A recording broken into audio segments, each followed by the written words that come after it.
When I first bought the Tesla Cybertruck, I made a video of the 10 things I loved about it and 10 things I've hated. Well, it's a year later. Has my opinion changed? Oh yeah, I hate a lot more things. Well, this channel is not about electric vehicles, Tesla, or the Cybertruck. I bought a Cybertruck about a year ago, and I think it's an extreme purchase. I plan to do 1 or 2 videos on it, but if you're a follower of the channel, you know that I have a hell of a lot more than that. Well, I've owned it for a year now, and I decided, you know what, a good video would be to revisit how much I love it or how much I hate it. So when I initially bought it, I did a video of 10 things I hate about the Cybertruck, but today I want to talk about the 10 things I hate a year later. So let's do that, starting with number 10. So if you haven't, check out a lot of my other videos because I've done a ton of mods, and with those mods, I have had to tear apart the Cybertruck. For this screen in particular, I had to tear apart all the doors. I have a steering wheel that will have already launched by this time, and it comes apart really easy, which is scary. And I know there's a lot of controversy about the trucks not being made well on the exterior. I've never had any problems with that, and I have full confidence, but the interior looks like it's really cheaply made. Now, the problem with that is it works really well, and I've had no problems. However, when you actually take it apart, whether it's the front or the doors, and I'm sure I'm gonna get more mods in the future, it worries you if they made it that cheap. But I can't fault them too much because, like I said, it works and I don't have any problems. So there's always that worry there. And again, make sure to check out that video when I installed this. Here's a screenshot of it and a card up in the corner, and you'll get an idea for it. Number 9 is the charging system for your phone. So these have wireless chargers, which unfortunately, it's a common Tesla problem. They actually heat up if they're on there too long, and they don't charge very fast. But the inconvenient part about that is if you want to look at your phone, it's clearly not in your driving view. Now, thankfully, I've got the mod up here, the extra screen that gives me Apple Play or Android Play. But without that, you really have no idea. And I do have another tiny little mod here where I have a magnetic holder, so I can put it up there, and which I may have done when I was, watching NBA playoffs on a long road trip. But yeah, just really inconvenient charging stations. And of course, you do have wires that you can use anywhere. So many times when I put it up here, I'll just connect the wire, but still annoying to have a wire on such an advanced system. So here is number 8. While there are back cup holders, they are on a flip down seat. And if you have a third person riding, there are absolutely no cup holders. There are some in the doors, but they're slanted. So you could put something there, but it's kind of slanted. So if it's an open container, it would fall over. But that is the number 8 thing. You have to put them in the front cup holders, or even use that extra console that I have that has additional cup holders right there. So you'd be constantly passing back drinks. Number 7 is the AC and heating system, the cooling and heating system. It's not user-friendly. So what I mean by that is, like most cars, you can have an auto right here, and then you turn it to the temperature and it will increase the blower and pump out heat or AC depending what temperature you want. And of course you have 2 zones, passenger, driver, and the back seat is a different zone, which is nice. However, I think the big problem with it is you can't really control where the blowers go in the auto setting. Where most vehicles have, okay, I can put it to a temperature of this specific temperature, maybe 72, and I can control where the blowers go. You can't do that unless you switch it to manual. Now, I know that seems like a little thing, but actually, let's switch it to manual here. The problem with that is then I have to go in and choose, okay, say my feet are cold, I have to go down here, and then I have to control the blower and the temperature. You have to hit 4 or 5 different things to get the air going where you want in manual.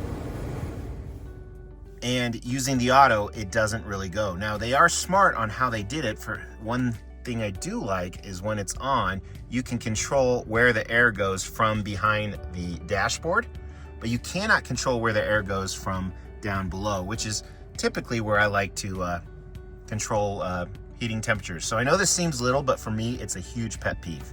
They should have went more simple like other cars. This next one, I half blame Tesla, I half blame the Department of Transportation. Yes, that's Matthew McConaughey. He's my hall pass, and I'm a totally straight male, but still my hall pass. So the extra mirrors that aren't needed. So you don't need the back mirror. I mean, you can't even really use it to see out of the back. Everything is on your screen, which is great. But same thing with the side mirrors there. You do not need the side mirrors, yet you have to have them. Now, granted, you could take them off. Certain states allow you to do that. My state does not. But I never use them. They're just annoying and in the way. I have to fold them in quite often, whether it's pulling into a parking spot or pulling into a parking garage. And same thing with this, never use it. Absolutely never use it. And again, I could take this away. It's still required in my state, but I don't think I'd be pulled over or anything for it. And look how small it is too. So it just doesn't make sense. So that's the next thing. Useless mirrors. Absolutely useless mirrors. Partially Tesla's fault, partially the Department of Transportation. So one of the things the Cybertruck holds its hat on is how advanced it is. That you can do everything from the screen or from the few buttons on the steering wheel. That is true with one huge exception, which is the next thing I hate. I have to have a garage door opener. They only work with garage door openers. The screen, the Tesla Cybertruck itself, will only work with certain garage door openers. And I don't want to change out a perfectly working good garage door opener for that. That's a huge miss in my opinion. They should have had it universal for Bluetooth or a ton of other, you should have been able to program it, because my current garage door opener, I can program into my Ford F-150, which is a 2016. And I can program it into our 2016 Mustang, our 2020 Tahoe. I can program it into all of those, but I can't program it into one of the most advanced vehicles ever made. Doesn't make sense. Number 4 is the battery. So you charge electric cars to about 80%. That helps you prolong the battery life as opposed to going to 100%. Obviously, if you're going to do a long road trip, you do 100%. But so 80% is 232 miles. Bullshit.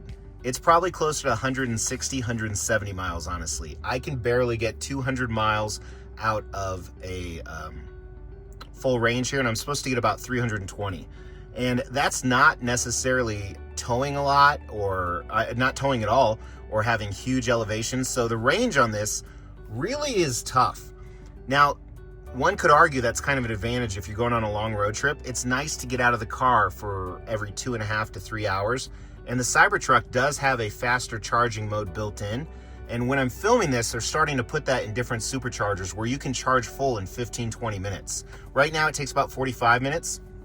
And a lot of the charging stations are nearby restaurants and gas stations and shopping centers. Yes, I just stuttered. But the charging and the battery range is not good. I mean, it's one of the biggest flaws. All right, number 3 is the negative attention, and I have a lot of things to say about this. So number 1, I'm going to say I haven't got too much negative attention. I had one very serious incident from a coward, and then I get a bird every once in a while, someone flipping me the bird, or I get a negative comment or so. Which, if they think I'm a Nazi, they better watch out, because the Nazis did some pretty nasty shit. Next thing, I didn't buy this car because of Elon Musk. I don't give a shit about Elon Musk. I bought this car because I like it, as a lot of the buyers. And judging somebody based off of what they buy and the CEO of that company is really stupid, because everybody buys shit from a company where the CEO is a piece of shit. There's probably a lot of CEOs that are a piece of shit.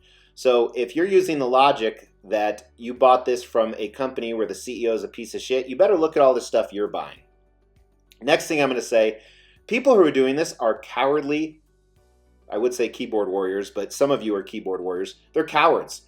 And fuck around and find out. I have a gun in my car. I hope I catch the next person doing it, because it will be a very bad day for you, both legally and physically. Last thing I'm going to say is, you see these incidents. I'm filming this at the height of the Tesla damage in March of 2025. I'm not seeing a ton of this. I see a lot of people publicizing the incidents that happen, but I think it's more 1 in 1,000. And I don't know why there's so much attention around it. Are they trying to encourage others to do it?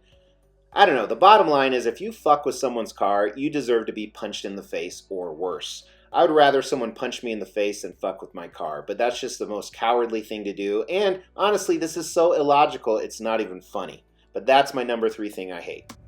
The number 2 thing, which just bothers the hell out of me, is that your only way to get access to the outside as far as airflow is through the windows. You have this amazing sunroof that doesn't open, and I understand that, and I forgive that. But there's a huge miss that the back window doesn't open for a number of reasons. So first of all, it'd be great during the summer. Second of all, when I'm filming this, I haven't done my first camping trip with it yet, and there will be videos for that, so stay tuned. But a lot of the tents that you could put in the back, including the Cybertruck tent or even off-brand tents, you could literally use the heating and cooling from here and push it into the tent. And because this window doesn't retract down, which it should be able to, or even slide open, they could have used a different window, you would have had that advantage. And unfortunately, you don't.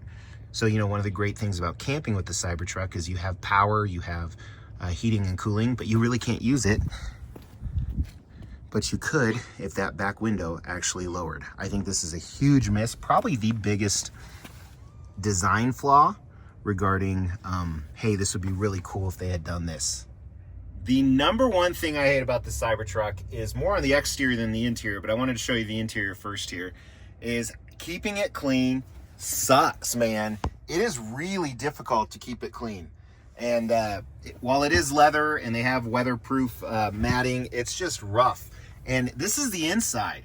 I mean, that's kind of hard to clean with the ridges. I mean, unless you're spending an hour and a half cleaning it every day or every week and spending, you know, $150, $200 detailing it. And this is with and without the wrap on the outside. In this video right here, which is the predecessor to my video I'm filming now about the things I love, look how dirty it is. That happens with dust and anytime it rains, like other cars, but I feel like it's even worse. That is the number one thing I hate about the Cybertruck, how difficult it is to keep clean. Even right here, you can kind of see my windshield. There's my dirty garage. Like that, that's just from driving the other day. Just clean the windshield and it already has that. Pain in the ass for sure. As a disclaimer, it's still the favorite vehicle I've ever had, and these are kind of nitpicks for sure, but I absolutely still love it. And more Cybertruck videos to come, as well as other extreme collectibles and lifestyles. Thanks for watching, guys. I really appreciate it. Thank you so much for tuning in. I really appreciate it. Yes, we're still giving away $1,000 statues at every 5,000 subscriber milestone. You have to make sure you're subbed to the channel, you like the video, and then leave a comment. We're going to pick a random comment on a random video and give away those statues. In the meantime, check out some of these other videos and my social media. Talk to you soon. Take care.